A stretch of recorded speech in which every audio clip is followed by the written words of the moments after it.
I have misplaced my bat phone, but either way, this camera phone sucks on my vintage, whatever this is. But either way, let's talk about heater cores on Dodge Ram trucks that all suck butt and barely blow any ventilation and have no heat. 9 times out of 10, the recirc door will break off and fall on top of the blower motor, or maybe you'll suck some trash or napkins out of the glove box. But what you can do is pull the blower motor, and if the recirc door is broken off and fallen on top of the blower motor, causing a restriction of air, you can use some, what I call is monkey snot, or yellow windshield adhesive, or 3M, whatever you want to call it. You glue the door up, add a couple of self-tapping screws, and you're good to go there. That doesn't necessarily fix your heat. That will fix your ventilation, but not your heat. And it won't make your ventilation max air because you now have no ventilation because there's no filter, there's no filtration system. I've had lawn services where the truck's idle out front and the whole evaporator ends up with just dirt and crap and grass and debris involved because there's no actual filter system. But it is what it is. So you may still have to replace your evaporator. And if that's the case, I know it calls for 8 hours plus. You can do it in 2 hours if you remove just the actual bolts needed to get the evaporator core out or the dash removed. And if you want some help, just subscribe and I will tell you how to do it. But instead of paying the absorbent or ridiculous prices involved in a repair shop, vice versa. And if you think it's just a heating issue, like your heater core is just not circulating, I can also tell you how to flush that system without using your Prestone. I'll just tell you now, you go to the dollar store, you go to Walmart, go to wherever, you buy the powdered laundry detergent.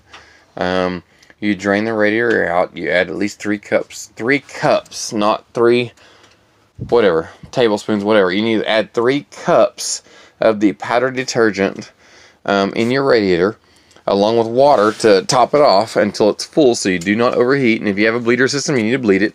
And I've noticed there's many times that you have the wrong radiator, so you have 2 radiator caps. You have the reservoir and the radiator.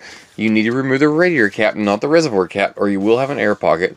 There's also the bleeder on the timing cover right there at the radiator neck where it connects to the engine assembly, the upper radiator hose. What I normally do is take the upper radiator hose off completely at the radiator, and I will fill it full of water until it's full, and then I know I have no air pocket.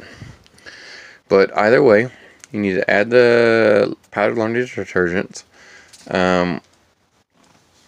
Run the system for 2 days maybe, and you'll notice the system is completely different. It will be like brand new, if not burn the crap out of you. And then you need to really flush it good and add antifreeze. Antifreeze is not just for freezing. It also reduces the boiling point. So just because you have antifreeze in the winter doesn't mean you do not need antifreeze in the summer. You always need a thermostat.